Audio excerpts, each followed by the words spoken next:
عمران خان کو اڈیالہ میں کہا گیا کہ آپ کی جیل نے 40-50 ملین ڈالر کی معیشت پیدا کر دی ہے۔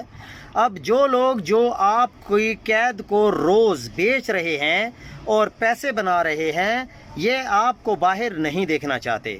عمران خان ہنس پڑے اور کہا، صحیح کہہ رہے ہو، میں دیکھتا ہوں جب بھی عمران خان کی رہائی کے لیے کوشش ہوتی ہے، یہ طبقہ خارش زدہ کتے کی طرح رد عمل دیتا ہے۔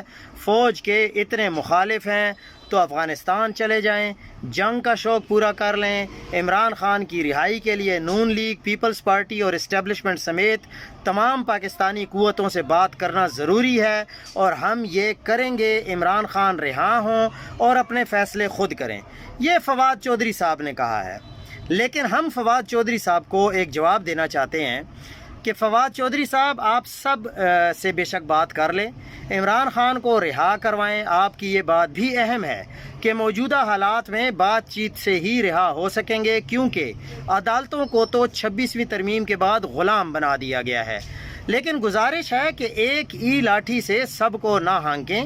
سوشل میڈیا پر چند ایک تو شاید معاشی مفادات کے تابع ہوں، لیکن اکثریت ان نوجوانوں کی ہے جو بغیر کسی مفاد کے آواز بلند کرتے ہیں۔ یہ آپ بھی جانتے ہیں کہ اگر سوشل میڈیا نہ ہوتا اور اس پلیٹ فارم کی مزاحمت نہ ہوتی تو آج پی ٹی آئی کا وجود بھی نہ ہوتا اور عمران خان صاحب کو کب کا پھانسی چڑھا دیا گیا ہوتا۔